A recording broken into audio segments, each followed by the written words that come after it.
میرے دن کا آغاز اور میرے دن کا اختتام کس طرح ہو، اللہ کے پسندیدہ طریقے کے مطابق ہو، اور وہ طریقہ یقیناً نبی صلی اللہ علیہ وسلم کا طریقہ ہے۔ بسم اللہ الرحمن الرحیم۔ ذکر کے تو بہت سی برکات ہیں، اور اس میں سے یہ بھی ہے، دو چیزیں جو ہے نا ذکر میں بڑا فائدہ دیتی ہے۔ ایک ہے کہ ٹارگٹ ڈیلی سیٹ کرے، جیسے 100 دفعہ یہ سبحان اللہ و بحمدہ کہا جاتا ہے، منیمم بیئر منیمم ہے کہ آپ یہ 100 دفعہ سورج نکلنے سے پہلے اور سورج غروب ہونے سے پہلے پڑھ لیں عصر کے بعد۔ پھر اسی طرح یہ ہے کہ نبی صلی اللہ علیہ وسلم دن میں 70 سے 100 بار استغفار کرتے، ٹارگٹ سیٹ کر لیں کہ میں نے لازمی یہ تو کرنا ہی کرنا ہے، اتنا تو کرنا ہے، زیادہ ہو جائے تو بہت ہی اچھا، کیونکہ حدیث میں آتا نا طوبی لمن وجد الاستغفار فی صحیفتہ، کہ خوشخبری ہے اس کے لیے جو اپنے اعمال نامے میں استغفار کی کثرت پائے۔ پھر آپ دیکھیے درود شریف ہے، اگر کوئی اپنی ساری دعا کو درود شریف ہی بنا لے تو اس کے لیے ہر چیز کافی ہو جاتی ہے، کم از کم ایک تسبیح درود شریف کی، اور اگر وہ نہیں نصیب تو صبح 10 دفعہ، شام 10 دفعہ، دن کا آغاز اختتام تو لازمی درود شریف کے ساتھ ہو۔ پھر اسی طرح لا حول ولا قوت الا باللہ جنت کے خزانوں میں سے، اگر ہمیں دنیا کا کوئی خزانہ بتایا جائے تو ہم لوٹنے چلے جائیں اس کو، یہ تو جنت کا خزانہ ہے، وہ اکٹھا کرنے کے لیے اس کی تسبیح کر لیں، لا الہ الا انت سبحانک انی کنت من الظالمین، کم از کم 100 دفعہ پڑھ لیں، 100 دفعہ نہیں 10 دفعہ ہی رکھ لیں، لیکن ڈیلی پڑھیں۔ پھر اسی طرح سبحان اللہ والحمد للہ ولا الہ الا اللہ واللہ اکبر، اس کی بے پناہ فضیلت اور اس کی بے شمار فضائل ہیں، اگر اس کی ایک تسبیح آپ کر سکیں۔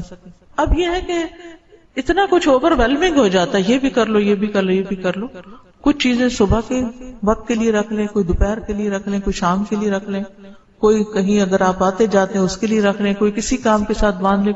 اگر آپ نے ٹارگٹ سیٹ کر لیا نا کہ یہ تو کرنا ہی کرنا ہے تو انشاءاللہ کر بھی لے گی۔ اگر کسی وجہ سے کوئی آگے پیچھے ہو بھی گیا تو رات کو سونے سے پہلے کر لیں، اگر ایک دن کچھ کمی پیش ہوگی اگلے دن پورا کر، اپنے اوپر پابندی آپ نے خود لگانی، یہ تو میں نے کرنا ہے، ٹھیک ہے۔ دوسری چیز یہ ہے کہ اگر نہ کریں تو پھر اس پر اپنے آپ کو پنش بھی کریں، اس کے عوض کچھ صدقہ کریں، کیونکہ اپنی عادتوں کی اصلاح خود ہی کرنی ہے۔ روزہ رکھیں، یعنی کمپنسیٹ کریں اپنے آپ کو، کیونکہ انسان کے جسم کے ہر جوڑ پہ روز صدقہ واجب ہوتا ہے، تو یہ تسبیحات جو ہیں وہ جوڑوں کا صدقہ بھی ہیں، ٹھیک ہے۔ تو اوقات مقرر کریں، اپنے لیے خود مقرر کریں، خاص طور پر جو مسنون تعداد آئی ہے اس کی پابندی کریں، اور باقی یہ تو ویسے کی تسبیحات ہیں نا، لیکن جو صبح شام کے اذکار ہیں ان کی پابندی کریں، رات کو سوتے وقت کے اذکار کی پابندی کریں، گھر سے نکلتے آتے جاتے اٹھتے بیٹھتے سارے دن کے جو مسنون اذکار ہیں۔ دعا کیجئے، کتاب کس کس کے پاس ہے؟ الحمدللہ سب کے پاس ہے، اس میں زندگی کے مختلف مواقع پر جو دعائیں کی جاتی ہیں، دعا جو وہ بذات خود ایک ذکر کی قسم، ٹھیک۔ میرے دن کا آغاز اور میرے دن کا اختتام کس طرح ہو، اللہ کے پسندیدہ طریقے کے مطابق ہو، اور وہ طریقہ یقیناً نبی صلی اللہ علیہ وسلم کا طریقہ ہے۔ سب سے پہلی چیز جو ہے یا پہلی سنت جو ہے وہ نیند سے بیدار ہونے کے وقت کی سنت ہے، یعنی دن کے آغاز کی سنت، کہ آپ دن کا آغاز کیسے کریں گے، سونے کے بعد اٹھیں گے کیسے۔ اس میں پہلی بات، نیند سے اٹھتے ہی دونوں ہاتھوں سے چہرے اور آنکھوں کو ملیے تاکہ نیند کا خمار دور ہو جائے۔ آپ کا طریقہ یہی تھا، دونوں ہاتھوں سے چہرے اور آنکھوں کو کیسے ملیں گے؟ جیسے بچے ملتے ہیں، انگلیوں کے پوروں سے نہیں بلکہ مڈل سے۔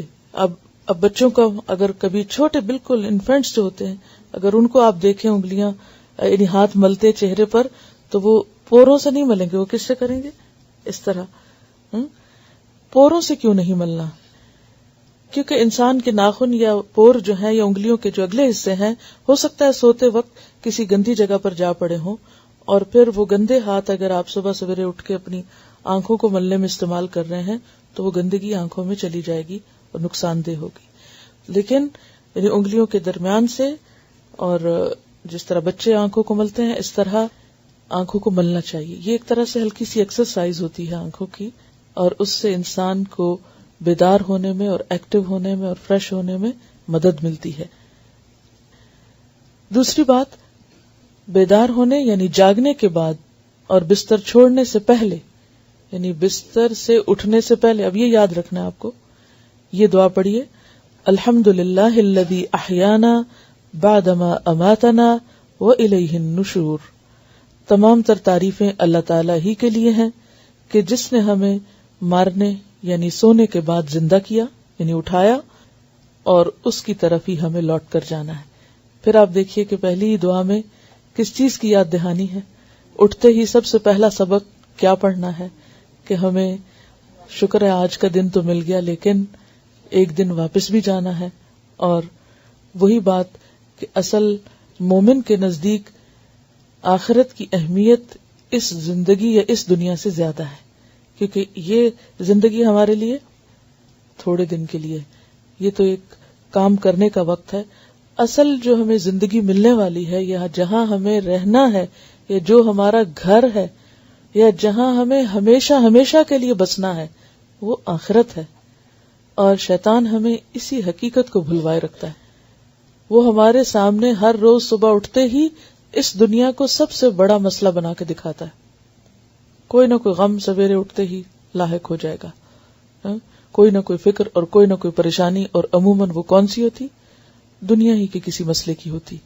لیکن نبی صلی اللہ علیہ وسلم نے جو طریقہ سکھایا اس میں دنیا سے زیادہ آخرت کو اہمیت دی. اور جس شخص کی زندگی میں آخرت اہم ہو جائے اس کے نمبر 1 تو دنیا کے مسئلے کم ہو جاتے ہیں، اور نمبر 2 یہ کہ وہ پھر حقیقی تقوی کے ساتھ زندگی بسر کرنے کی کوشش کرتا ہے. تیسری سنت بخاری کی روایت ہے، جب تم میں سے کوئی نیند سے بیدار ہو تو 3 مرتبہ اپنی ناک جھاڑ کر صاف کرے، اس لیے کہ شیطان ناک کے نتنوں کی ہڈی پہ رات گزارتا ہے. اور یہ ظاہر ہے کہ بستر سے اٹھنے کے بعد جب وضو کریں گے تو فجر کی نماز کے لیے جب وضو کرتے ہیں، یہ سب سے پہلا وضو جب صبح کرتے ہیں، تو اس میں صرف ناک میں پانی نہیں ڈالنا چاہیے بلکہ ناک میں پانی ڈال کر باقاعدہ اس کو جھاڑنا چاہیے. اور اس میں بھی آپ دیکھیے کہ جب انسان ساری رات سوتا ہے اور سانس لیتا رہتا ہے تو طرح طرح کے سانس کے ذریعے جراثیم یا ڈسٹ یا کچھ بھی انسان کے ناک میں جا کے اٹک جاتا ہے اور ایک لمبا وقفہ گزرتا ہے ناک کو صاف کیے بغیر. لہذا صبح سویرے اٹھ کر زیادہ اچھی طرح اور 3 دفعہ کا ذکر ہے یہاں ناک صاف کرنا چاہیے. اور یہ جو بات لکھی ہے کہ شیطان ناک کے نتنوں کی ہڈی پہ رات گزارتا ہے، اس کی اصل حقیقت تو اللہ ہی کو معلوم ہے.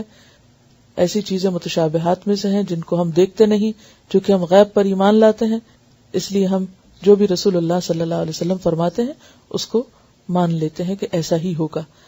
اور یہاں آپ دیکھیے کہ اگر دیکھا جائے تو یہ کتنی بہترین سنت ہے کہ صبح سویرے انسان اٹھ کر اپنی نجاستوں کو صاف کرے.